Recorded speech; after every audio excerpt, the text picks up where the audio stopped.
Remember years ago, I was doing some work on a college campus by University of Maryland, and we were running a Jewish Awareness Day. So, of course, as part of a Jewish Awareness Day, you have to offer Jewish books. So we had a Jewish book table, and in our day and age, what are going to be the most popular books? You guessed it, Jewish mysticism, Kabbalah. The only problem was, it wasn't even the Jews buying up all the books. It was all the non-Jews on campus buying up all the Kabbalah books. All the Jewish mysticism. Why? What piques our interest? Why do we like it so much? And why is it even called Kabbalah? What's it all about? Before the actual Torah was given, before the grand revelation at Sinai, what were the patriarchs, for example, Abraham, Isaac, and Jacob, what were they studying? The Torah wasn't even given. The Ramban Nachmanides writes in several places in the Baal HaTurim, other Rishonim, other medieval commentators on the Torah, they tell us that what they were studying was Kabbalah. What they labeled, and what many works label, Chochmas Hanistar, which means the hidden wisdom. The wisdom that uncovers, that uncloaks many secrets to the universe, many secrets to creation, to gaining a better grasp and a better understanding, a greater and deeper comprehension to the metaphysical world that's somewhat behind the scenes. Abraham, Isaac, and Jacob, you know what they were studying in their yeshivot and their study halls? They were studying the science of Kabbalah. And the secrets, the hidden secrets of the Torah, so much so, that Chaim Volozhin explains, you know why the patriarchs, even though the Talmud tells us in a few places, in Tractate Kedushin, 82a, and Tractate Yuma, 28b, the patriarchs, they kept the entire Torah. How they keep the entire Torah? Before it was given. The Torah wasn't given. How they know how to keep the Torah? You know how they knew how to keep the Torah? Because they understood the secrets of the Torah. And they also understood simultaneously what mitzvot, what commandments they had to keep, and which commandments, believe it or not, that they didn't have to keep. Writes Rabbi Chaim Volozhin in his work in Nefesh HaChaim, he says that the patriarchs and those who studied the Torah, those righteous Jews who studied the Torah before its actual deliverance to Moses and to the Jewish people, they were studying the hidden secrets of the Torah. And if you know the hidden secrets, you can uncover the rationale and the root to the origins of what the vast majority of the mitzvot, of the commandments, are in fact all about, and what creation is all about. The very first work in Kabbalah that we have is even attributed to none other than a very first patriarch, to Abraham, who many say authored the work Sefer Yetzirah. Sefer Yetzirah is the book of creation. If you know and understand what's going on in that book, and how to put certain letters and configurations of letters together, the secrets to how to produce a golem, how to produce that mystical, creative being, many attribute to the famous Maharal from Prague, to make a golem. The secrets are contained in the Sefer Yetzirah, and those secrets were known to Abraham even before the Torah was given. Why is it called Kabbalah? Kabbalah means to receive. This is something, though, that we received also from Sinai, along with every other aspect of the Torah. We open up Pirkei Avot, the chapters, Ethics of the Fathers. Moshe Kibol Torah Misinai. Moshe received the Torah.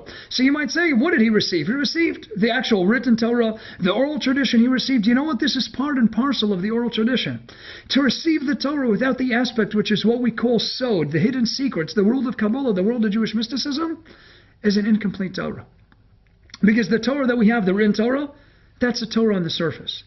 There are many layers, infinite layers to the study of Torah. We received an oral tradition that accompanied the written tradition.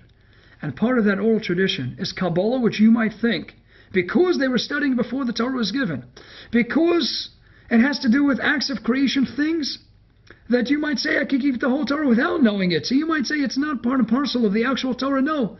To that we label it precisely that. It's called Kabbalah, which means to receive. We received it along with every other aspect of the Torah. But it also connotes a sense of a desire to receive, a desire to inculcate, to impress upon your intellectual components more and more wisdom, to keep growing continuously in the study of Torah, to get to the next level. We want to always go, tear away, rip away one veneer, one level after another level, to get to the inner core of the Torah, of what's going on behind the scenes, what's going on behind the curtain. Kabbalah teaches us to do precisely that. It teaches us the hidden secrets of the Torah. But all those hidden secrets come back to the Torah itself. It's not mutually exclusive. It's part and parcel of the Torah. The great sage, the Vilna Gaon, in fact, he made it into Ripley's, believe it or not, Encyclopedia of the Bizarre, as having memorized over 10,000 works. Hear it from me, he memorized way more than 10,000 works.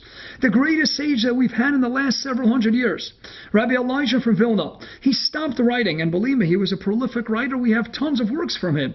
He stopped writing at the age of 40. You know why? Because his brain was working too fast for his hand. His hand couldn't keep up with his brain. And what was he spending? He lived 77, 78 years of age. What did he spend the last years of his life doing? When he stopped writing, he spent many years taking the hidden secrets of Kabbalah and showing himself how everything is connected to the Torah itself. To study Kabbalah, though, without the building on the preceding bedrock, on the solid foundation of having first studied, or at least absorbed yourself to a certain degree in the written Torah, and of course the oral tradition as well, then one cannot begin to try and understand the depths and the hidden secrets of Kabbalah. To really get a flavor for it and an appreciation, and to comprehend it on a true level, you have to first start with the 5 books of Moses, going through the scripture, going through the Chumash, going through the Nevi'im, the Ketuvim, the writings, all the writings of scripture. And when you get a glimpse of the writings of Scripture, and then you build on that with a little bit of Mishnah and Talmud, and then you grow. As you grow as a person, you can grow in your study of Kabbalah as well, which is the deepest root, the deepest understanding that came down from Moses at Sinai, that tells us how to explore hidden secrets and what this world's all about, so that's not for merely an intellectual pursuit, so that how we could grow as people with a greater awareness of how God runs his world, of how the Torah is so integral to every aspect of our lifestyles.